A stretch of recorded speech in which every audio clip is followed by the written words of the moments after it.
তার দিকে ইবাদত করার জন্য ডাকে, নিজেকে আলেম গায়েব মনে করে। শেষের দিকে তিনি বলছেন যে যারা ওই সমস্ত শাসকরা তাগুত যারা আল্লাহ সুবহানাহু ওয়া তাআলার বিধান ছাড়া অন্য কোন বিধান অনুযায়ী শাসন কার্য পরিচালনা করে, এই পাঁচটা প্রধান তাগুতের মধ্যে তিনি এটা বলেছেন। তাহলে আমরা এই মাছরাঙা আর বগলার যে গল্প বলছিলাম আমি একটু আগে, আমি শফিউল্লাহ মাজারের বিরুদ্ধে পীরপন্থীর বিরুদ্ধে, কিন্তু আমি যদি এর মধ্যে আবার জড়িত থাকি, রাষ্ট্রীয় শিরকগুলো আমি না ছাড়ি, শিরক তো শিরক সব ছাড়তে হবে। পুতুল প্রতিমার পূজা, পীর পূজা, মাজার পূজা, কাউকে আলিমুল গায়েব মনে করা, আল্লাহ ছাড়া অন্য কাউকে চাওয়া, এগুলো যেমন শিরক তেমন রাষ্ট্রীয় শিরকগুলো ওটাও শিরক। এটাকে আপনি বাদ দেবেন কি?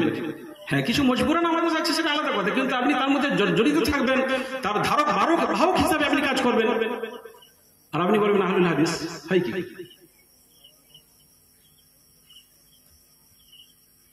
এইরকম ভাবে আমি গত কয়েক বছর আগে পাঁশকুড়াতে একটা মসজিদে আমি হেজবুল্লাহ সম্পর্কে বলতে গিয়ে মানুষদের কাছে খুবই মানে আঘাতপ্রাপ্ত হয়েছিলাম বলতে বলা যায়। হেজবু মানে হচ্ছে দল, আর আল্লাহ মানে আল্লাহ।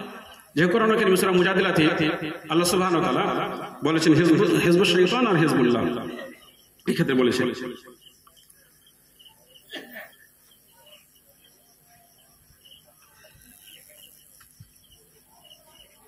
হিজবুল্লাহর কয়েকটা গুণ আল্লাহ সুবহানাহু ওয়া তাআলা উল্লেখ করেছেন, এবং তাছাড়াও কোরআন কারীমে 6 পারা সূরা মাইদাতে আল্লাহ সুবহানাহু ওয়া তাআলা বলেছেন। এটা খালি একটু বলে দিবেন ইনশাআল্লাহ।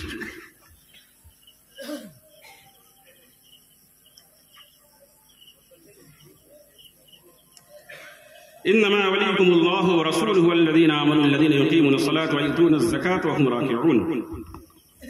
নিশ্চয়ই তোমাদের বন্ধু আল্লাহ এবং তার রাসূল, ওয়াল্লাযীনা আমানু এবং মুমিনগণ, ওই মুমিনগণ যারা নামাজ পড়ে, যাকাত দেয় এবং বিনয়ী। ওয়া ইয়াতাওয়াল্লাল্লাহু রাসূলুহু, যারা আল্লাহর সাথে বন্ধুত্ব রাখে, ও রাসূলুহু, রাসূলের সঙ্গে বন্ধুত্ব রাখে, ওয়াল্লাযীনা আমানু, আর ঈমানদার বান্দাদের সঙ্গে বন্ধুত্ব রাখে, ফাওয়াতপর ইন্না, নিশ্চয়ই হিজবুল্লাহ, তারাই হিজবুল্লাহ, হুমুল গালিবুন, এবং তারাই বিজয়ী। কোরআন কারীমে 6 পারা সূরা মাইদা আয়াত নম্বর 55 আর 56। তো এই কথা বলতে যে হিজবুল্লাহ এই যে শব্দটা আজকে 150 বছর আগে কেউ যদি একটা লেভেল হিসাবে নিয়ে নেয়, এটা কিন্তু গ্রহণীয় নয়। এই কথাটা আল্লাহ সুবহানাহু ওয়া তাআলা কোরআন কারীমে নাযিল করেছেন 1500 বছর আগে হিজবুল্লাহ। অতএব হিজবুল্লাহর যে সংজ্ঞা আল্লাহ সুবহানাহু ওয়া তাআলা কোরআনে দিয়েছেন, সে গুণে আপনাকে গুণান্বিত হতে হবে, তবে আপনি হিজবুল্লাহ। আর যদি আপনি সেই গুণে গুণান্বিত না হন, আপনি মনে করেন যে ফুরফুরা মানে হিজবুল্লাহ, আমি কাউকে টর্চার করে বলছি না, আর আমি টর্চার করে কথা বলতে ভালোবাসি না। তাহলে আমি মনে করলাম যে ফুরফুরা মানে যদি হিজবুল্লাহ, আমি নামাজ পড়ি না, রোজা রাখি না, স্ত্রীকে পর্দায় রাখি না, সুদ খাই, ঘুষ খাই, ইত্যাদি ইত্যাদি ইত্যাদি ইত্যাদি, কিন্তু আমি মনে করি যে ফুরফুরা মানে হিজবুল্লাহ। ঠিক হবে ভাই? যে ঠিক হবে না? তাহলে এই হিজবুল্লাহ কি আপনার দাবিগত, দলগত, গুণগত নয়, মানগত নয়, প্রকৃত নয়, কথিত। ঠিক এইরকম ভাবে আহলুল হাদিস সম্পর্কে একটু বলি। আহল মানে হচ্ছে পরিবার বর্গ, অনুসারী বর্গ, যারা কোরআন এবং সুন্নাহকে নির্ভেজাল ভাবে জন্ম থেকে নিয়ে কবরস্থ হওয়া পর্যন্ত অনুসরণ অনুকরণ করে সামাজিক, পারিবারিক, রাষ্ট্রীয় যেটা বাধ্যতামূলক কিছু করার নেই সেটা আলাদা জিনিস, কিন্তু আপনার উপর বাধ্যতা থাকবে না, আপনি তার ধারক বাহক হিসাবে কাজ করবেন, আর বলবেন আমি আহলুল হাদিস হিজবুল্লাহ, তা কখনো কিন্তু হয় না। তাহলে আপনার এই দাবিটা নিছক মিথ্যা, কথিত আপনি। তাহলে কেউ ব্যক্তি সে নামাজ পড়ে না, বলে আমি আহলুল হাদিস। এটা আমাদের পূর্ববর্তী মৌলানা সাহেব বলে গেছিলেন, যে একজন ঘুষখোরের কথা বলে গেছিলেন, আহলুল হাদিস কিন্তু 2 লক্ষ টাকা ঘুষ খেয়েছে। তাহলে এইরকম ভাবে সে হিজবুল্লাহ হোক আর আহলুল হাদিস হোক, তাহলে এটা দলগত, কথিত, দাবিগত। এবার আমরা গুনাহগার, প্রত্যেকটা আমরা কুল্লু বানি আদম খাতাউ ওয়া খায়রুল খাতাইন তাওয়াবিন, প্রতিটা আদম সন্তানই গুনাহগার, ওয়া খায়রুল খাতাইন তাওয়াবিন, তার মধ্যে শ্রেষ্ঠ সে যে তওবা করে।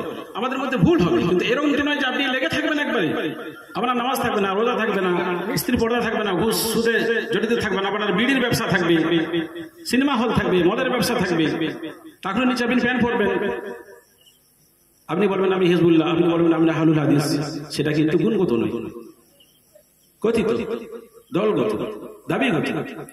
যাই হোক, আরো অনেক কথা বলার ছিল, টাইম সংক্ষেপ হয়ে গেছে। আমাদের আকাঙ্ক্ষিত ওলামায়ে কেরাম ওনারা এসে গেছেন, তাদেরকে বসিয়ে আমি কিছু কথা বলেছি।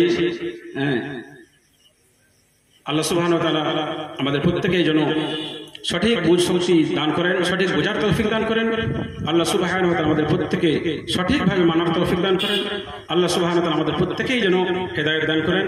আর আমাদের ভাই মুখ্য উদ্দেশ্য থাকবে যে আমরা আমাদের আদি পিতা আদম আলাইহিস সালাম, তিনি জান্নাতে ছিলেন, আমরা দুনিয়াতে আসছি, আবার ফিরে আমাদেরকে জান্নাতে যেতে হবে, জাহান্নাম থেকে বাঁচতে হবে। এটা আমাদের মুখ্য উদ্দেশ্য। দলবাজি করব, লড়াই করব, ঝগড়া করবো, ঝাঁটি করবো, এটা আমাদের মুখ্য উদ্দেশ্য। মুখ্য উদ্দেশ্য আমরা জাহান্নাম থেকে বাঁচবো কিভাবে আর জান্নাতে যেতে পারবো কিভাবে, সেই পথটাকে আমাদেরকে বেছে নিতে হবে। আল্লাহ সুবহানাহু ওয়া তাআলা আমাদের প্রত্যেকের জন্য বোঝার তৌফিক দান করেন, মানার তৌফিক দান করেন।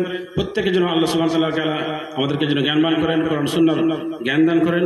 আমিন। ওয়া আখিরু দাওয়ানা আনিল হামদুলিল্লাহি রাব্বিল